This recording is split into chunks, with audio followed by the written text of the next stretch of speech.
AP assembly సమావేశాలు జరుగుతున్నాయి. మంత్రి నిమ్మల రామానాయుడు మాట్లాడుతున్నారు. లైవ్ ద్వారా చూద్దాం. వాడుతుంది సార్. అలాగే ఒక ప్రక్క పూర్తిగా సముద్రం ఉంటుంది. ఇక్కడ అతి ప్రాముఖ్యమైనది ఏంటంటే డ్రైనేజ్ సిస్టమ్, డ్రైనేజ్ నెట్వర్క్ సరిగా ఉండాలి. మెయింటెనెన్స్ లేకపోవటం గత 2-3 దశాబ్దాలుగా సరైన మెయింటెనెన్స్ కానీ మేనేజ్మెంట్ కానీ లేకపోవటం వల్ల ఇక్కడ ఉప్పు నీరు సముద్రంలోంచి గ్రామాల్లోకి వచ్చేయటం, మొత్తం 60 గ్రామాలు కూడా పూర్తిగా ఉప్పు నీటిమయమైపోవటం జరిగేది సార్. ఇక్కడ వాటరు తర్వాత మట్టి అనాలిసిస్ చేసినట్టయితే అసలు ఇక్కడ చెట్లు కూడా మొలవు, నీరు ఇక్కడ వాడుకోవటానికి కూడా వీలు కాని పరిస్థితికి ఏర్పడింది సార్. అయితే మన ప్రభుత్వం వచ్చిన తర్వాత, కూటమి ప్రభుత్వం వచ్చిన తర్వాత, అలాగే ఈ శంకరగుప్తం ఏరియాని మంత్రివర్యులు పర్యటించిన తర్వాత, పవన్ కళ్యాణ్ గారు కూడా పర్యటించిన తర్వాత సుమారు 21 కోట్లు శాంక్షన్ కావటం, ఈ ఏరియాలో డ్రైనేజ్ సిస్టమ్ని ఉడికి తీయటం, గట్లేయటం కూడా జరుగుతూ ఉంది సార్. ఇక్కడ ముఖ్యమైన విషయం ఏంటి సార్, డ్రైనేజ్తో పాటు కెనాల్ ఫార్మేషన్ కూడా చాలా ముఖ్యం. ఇక్కడ 6 గ్రామాల్లో అసలు కెనాల్ ఫార్మేషన్ లేదు. అంటే డ్రైనేజ్తో పాటు ఈ సాగునీరు కూడా పారినట్టయితే ఈ ఏరియాలో కొంతవరకు ఇమీడియట్ రెస్టోరేషన్ జరుగుతుంది సార్. లేకపోతే చెట్లుండవు, పంటలు పండట్లేదు, డయాలసిస్ పేషెంట్లు పెరిగిపోతూ ఉన్నారు. కాబట్టి ఈ కెనాల్ సిస్టమ్ని ఇమీడియట్గా ఇంప్రూవ్ చేయాలని, అలాగే ఇప్పటికే చాలా మటుకు గత 60 ఇయర్స్గా ఇక్కడ ఫౌండేషన్ స్టోన్ వేశారు. మన ముఖ్యమంత్రి గారు చంద్రబాబు నాయుడు గారు కూడా 2015లో ఫౌండేషన్ స్టోన్ వేశారు. ముగ్గురు మంత్రులు కూడా ఇక్కడ ఫౌండేషన్ స్టోన్ వేశారు. 6 దశాబ్దాలుగా ఈ కెనాల్ ఇలాగే సాగుతూ ఉంది సార్. కాబట్టి తప్పనిసరిగా ఈ ప్రతిపాదనలు ప్రభుత్వం ఆమోదించి వెంటనే కెనాల్ మాకు కన్స్ట్రక్షన్ చేయాలని చెప్పి కోరుకుంటున్నాను. ధన్యవాదాలు అధ్యక్ష. డాక్టర్ బిఆర్ అంబేద్కర్ జిల్లా రాజోల్ కాన్స్టిట్యున్సీ గౌరవ సభ్యులు అడిగినట్లుగా గోడపల్లిపాలెం, కేసనపల్లి, పడమటిపాలెం, తూర్పుపాలెం, గొల్లపాలెం ఇవన్నీ కూడా కొబ్బరి ఆధారితమైనటువంటి గ్రామాల అధ్యక్ష. అయితే ఈ గ్రామాలకి ఈ 22.5 కిలోమీటర్ ఉన్నటువంటి శంకరగుప్తం మేజర్ డ్రైన్ ద్వారా ఉప్పు నీరు ఈ గ్రామాల మీదకి చొచ్చుకు రావడంతో ఇక్కడ ఉన్నటువంటి కొబ్బరి పంట ప్రధానంగా దెబ్బతిన్నటువంటి వాస్తవం అధ్యక్ష.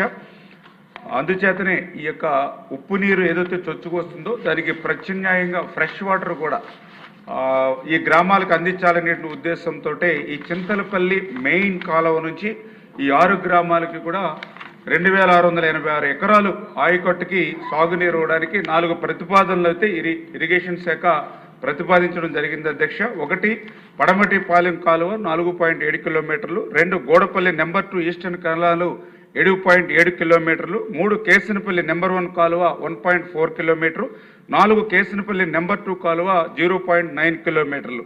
ఈ 4 ప్రతిపాదనలు కూడా మనం అమల్లో తీసుకురావాలంటే ల్యాండ్ ఎక్విజిషన్కు సంబంధించి 29.8 ఎకరాలు, ఎర్త్ వర్క్కు సంబంధించి 14.8 కిలోమీటర్లు, అదేవిధంగా 8 కిలోమీటర్ల retaining walls, 2 siphons, 5 head sluices, 4 tail dams, 5 cross drainages, 7 regulators, 139 direct పైపులు, వీటన్నిటికీ కూడా ఒక 50 కోట్ల రూపాయలతోటి అంచనా వేయడం జరిగింది అధ్యక్ష. దీన్ని మరి ఆర్థిక శాఖకు ప్రతిపాదనలు పంపించిన తర్వాత మరి యొక్క పనులను ప్రారంభించడానికి చర్యలు తీసుకుంటామని చెప్పి మీ ద్వారా తెలియజేసుకుంటూ, ఏదైతే ఈ యొక్క వ్యవస్థలో కొబ్బరి చెట్లు కానీ ఉండేటువంటి పంటలు ఏవైతే దెబ్బతింటున్నాయో ఆ విషయాన్ని గౌరవ ముఖ్యమంత్రి చంద్రబాబు నాయుడు గారు, అదేవిధంగా గౌరవ ఉప ముఖ్యమంత్రి పవన్ కళ్యాణ్ గారు మరి ఈ యొక్క శాఖ దృష్టిలో పెట్టడం, నేను కూడా స్వయంగా ఆ ప్రాంతం అంతటి కూడా 2 సార్లు పరిశీలించి ఆ యొక్క కాలువ వ్యవస్థ పనిచేసేంత వరకు కూడా వెయిట్ చేయకుండా వెంటనే ఏదైతే ఈ యొక్క శంకరగుప్తం డ్రైన్కి సంబంధించి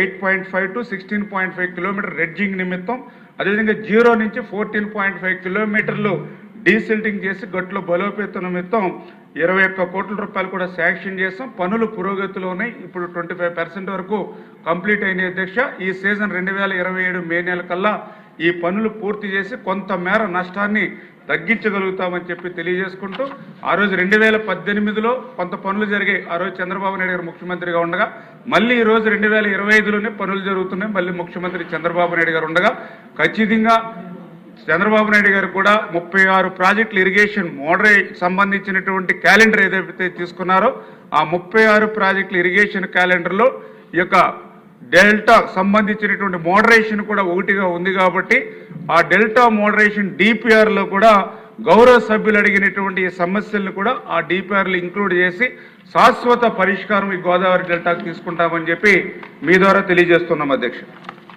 ఓకే అండి, క్వశ్చన్ అవర్ ముగిసింది. గౌరవ సభాపతి నా ప్రశ్న ఏంటంటే, ఈ క్రింద సభ్యులను ప్యానల్ స్పీకర్ చైర్పర్సన్స్గా నామినేట్ చేస్తున్నాము. మండల బుద్ధప్రసాద్ గారు, వరదరాజు రెడ్డి గారు, శ్రీ జ్యోతుల నెహ్రూ గారు, శ్రీమతి కోల రవికుమార్ గారు, దాసరి సుధ గారు, విష్ణుకుమార్ రాజు గారు. అదేవిధంగా ఎజెండాలో పేర్కొన్న పత్రాలు సభ సంస్థలు ఇచ్చినట్టుగా భావించాలని సభ్యులందరినీ కోరుతున్నాము.